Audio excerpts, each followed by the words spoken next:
What's going on, guys? Evil Dragon here, back with another Dead by Daylight video. Today, I just want to talk about some perk ideas that I've had regarding the new upcoming Fnaf times Dead by Daylight chapter. When I made the video previously, I didn't have any ideas for perks yet at the time, and I made the assumption that Springtrap would be the killer, and William Afton being Springtrap, his son Michael Afton, after being scooped, would be the survivor. So that's what I'm basing my perks off of here. I got 3 killer perks, 3 survivor perks, and then I have some just random perk ideas that I'm going to throw in right at the end. So without further ado, knowing the assumption of the killer and the survivor, let's get into it with the first perk being Hex Remnant Malfunction. At the start of a trial, a Hex totem spawns, acting as a fake, doing completely nothing. However, once cleansed, the killer can go ahead and rekindle it, and the survivor that cleansed it cannot interact with this rekindled totem at all. But they suffer a 20% penalty to doing gens. The only way to remove these effects is have another survivor go ahead and cleanse the totem. Obviously, Remnant in the Fnaf lore is the soul-infused metal, and so a part of their soul infuses to that totem, meaning they can't interact with it anymore. It's against them, and that's why they suffer, mechanically, a penalty towards gens. Now, obviously, this would require teamwork. It might be a little bit overpowered, but that's why that gen penalty isn't as high as, say, Hex Wretched Fate from Dracula. It's still a solid totem, though, and I don't think it'd be too bad. As well, there's not any perk in the game, to my knowledge, that people just can't interact with anymore, which is why I think this would be unique. Even with something like Hex Plaything, survivors cannot interact with others' totems for a certain amount of time, but it's not permanent. So this way, again, it's very team-heavy and would be a very interesting perk. Next, we have Tamper.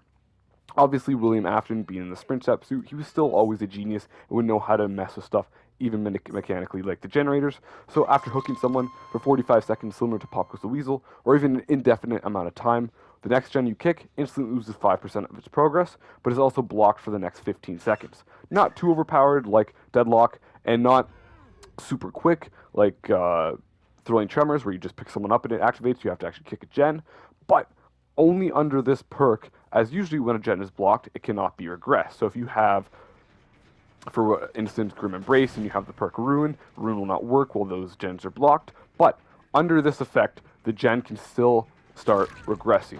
That way, it adds on to that 5% power percentage. It might lose more, but it would work very well with perks like Overcharge or Call of Brine, which is kind of fallen out besides skill check builds right now. So it will kind of work in combination, as obviously it takes 30 seconds for Overcharge to get all the way to its max power, so it already gets halfway there when it starts to regress with this perk. I think it would work really well, and again, considering regressing doesn't work with the gens being blocked, it would still make sense as he's tampered with the generator.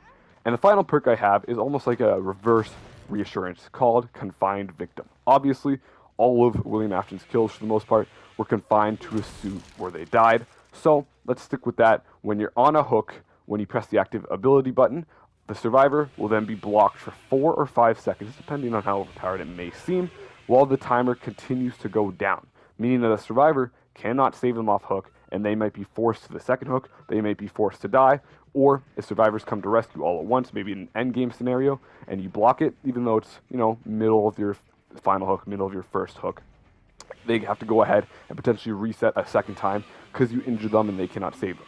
This perk, however, only works once, not per hook stage, but once per survivor the entire game. So if you use it on their first hook, you cannot use it on their second hook. If you use it on their second hook, there's obviously not a third hook, but you get the idea there. I think this would be really interesting because with Reassurance, you can just straight up block a survivor's timer for 30 seconds. If you have camaraderie and you have teammates that know what that perk does, again, the hook can be blocked for another, I believe, around 30 seconds there. So this just blocks them for around 4 to 5 seconds from being saved, and again, the timer continues on, which again, I don't think would be too overpowered, because if you play it smart and go early, you go middle, you don't wait till the last second, of course, you just be a little bit quicker, the survivor can still be unhooked and saved. Moving on to Michael Afton's perk, obviously after he was scooped, all of his insides were taken out and he was left almost as a corpse. However, he somehow, clearly with all this soul stuff happening, he's definitely still supernatural, or at least his body is, and so we have Invocation Transferred Soul. When completing the invocation, you have, of course, become broken, but all of your other survivor friends, for the rest of the trial, 25% of their healing progress done forever. Reason why 25% and not higher is because a perk like Resurgence, when you're unhooked, you instantly gain 70% of your healing done. would mean that if it was any higher, like 30%, they would basically be an old base kit adrenaline. You come unhooked, and you go ahead and heal. This way with 25%, you still have to heal a little bit, so Survivor has to heal at the hook when saving, or if you unhook yourself, depending on the perk, you have to go ahead and remove if you're running DS or off the record, or any of the bonuses you get from being unhooked, like the base kit BT. All that being said, I don't think it's too overpowered. Probably would be the best invocation and would actually be good to run it, especially in a team, because your team being able to heal that much faster with that 25% would be good. And obviously it can't be regressed due to something like Sloppy Butcher or anything. It's just removed permanently. I don't think it would be too bad. The next perk, obviously being an empty suit, he becomes a hollow carcass. This might be the most debatable of all these perks, but you have a 5% base chance to just shrug off damage while injured. Pretty much a Metal of Man style hit. When you're injured, you get hit. You have a 5% chance to just shrug off the damage because you're an empty hollow carcass. There's nothing in there, nothing to hit. You're just empty. Now, this can be increased with luck, but if you were to use an entire luck-based build, like all up the ante on all your Survivor with Friends, all Vigo's Jar of Salty Lips, this would only be up to a max of 33% or 1/3 of a chance. Not a half, not higher than a half, not higher than a third, not, I would say again, not super broken. Just when you're injured, you have a 1/3 chance to just shrug off damage. Again, that is the definition of pure luck. And considering luck doesn't do anything besides unhooking yourself, I think this would make luck actually have bigger implement. Luck builds would be a lot more fun, a lot more interesting, because again, it's a complete gamble. You could just be in chase, you hit someone as the killer, and they just shrug off the damage 1/3 of the time. However, the caveat is this can only happen once while you're injured. So if you shrug it off and you continue being injured for the rest of the game, you cannot do it again. Once you heal, become injured, then the perk activates once again. So even after being unhooked, for example, it still will not work until you heal. You have to heal for this to reset and then get injured and go down to that injured state again. That way, it's still not super overpowered, and there's just not a 1/3 chance every time you're injured to just keep shrugging off damage, because the luck on that would be a little bit broken.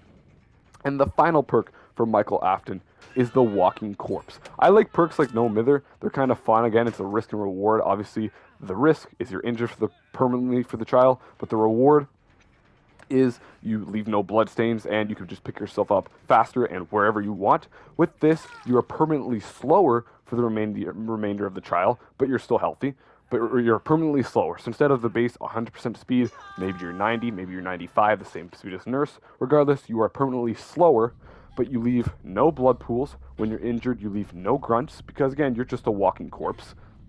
You know, everything was scooped out. You can't make noise or anything. And you leave no scratch marks. So it would be an entire stealth-focused build. But again, you'd be way slower, so if you do get spotted, it doesn't hide your aura or anything. So if you are spotted by Barbecue and Chili, you're spotted at the start of the match by Lethal Pursuer, it doesn't matter, you can be spotted that way. But again, it would be very good for silent builds as well. I think it would be kind of interesting, and of course, you would have to maneuver the sprint around that so that you can still fast vault. Because again, you're not hindered, you're just slower. And when you're hindered, you can't fast vault. With this, though, you should still be able to fast vault and, of course, make noise and whatnot in chase. But again, I think it would be very interesting.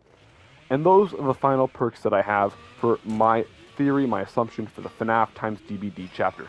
Again, Hex, Remnant Malfunction, acts as a fake totem, and then once cleansed, the survivor who cleansed it has a penalty towards them. The totem can only be cleansed by another survivor.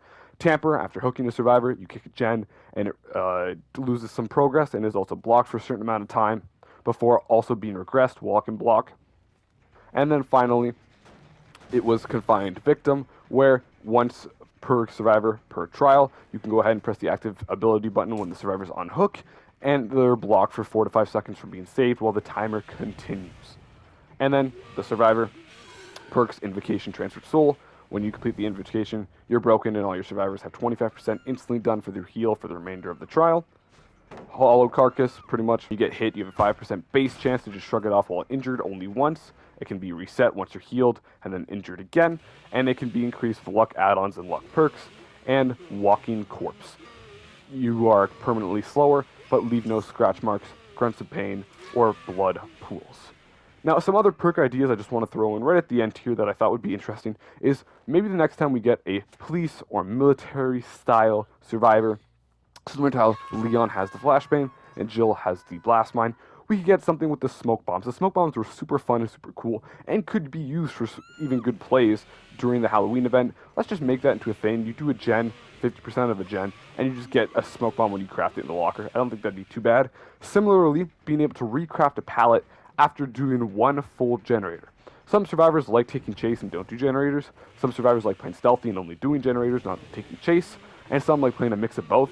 So for those who like playing a mix of both, or even like taking chase, they now have to do gens. And again, if you do one entire full generator by yourself, any pallet on the map that has been dropped and then also broken, you can just rebuild and replace. I don't think that would be too bad. It would act as sort of, again, a chemical trap. You don't have to craft it. You can just go and place it or rebuild it in this case.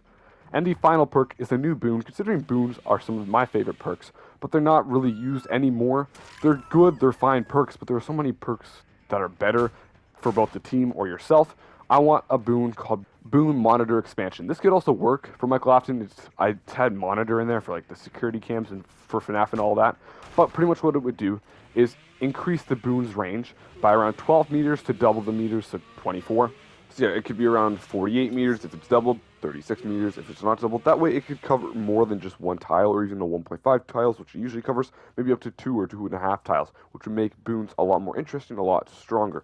This would also give the useless perk Shattered Hope on the killer side more use, because if people set up a boon, they're going to be used more. You break the boon, the totem A breaks, so it can be used with Pentimento, but you see every survivor in that boon area, so it makes it stronger that way as well. But the secondary effect, because it would need a secondary effect, it can't just make a boon bigger, that way it'd be absolutely useless, is it would work like old Object of Obsession. When you're inside the boon totem, and the killer is outside the boon area, and you look at them, you can see them however long you look at them. Sort of like, again, old Object of Obsession. Whenever you look in their direction, you can see them. Obviously, the killer cannot see you, but again, it just works as like you're looking at them through a CCTV, monitor expansion. It would work, again, kind of like that FNAF experience.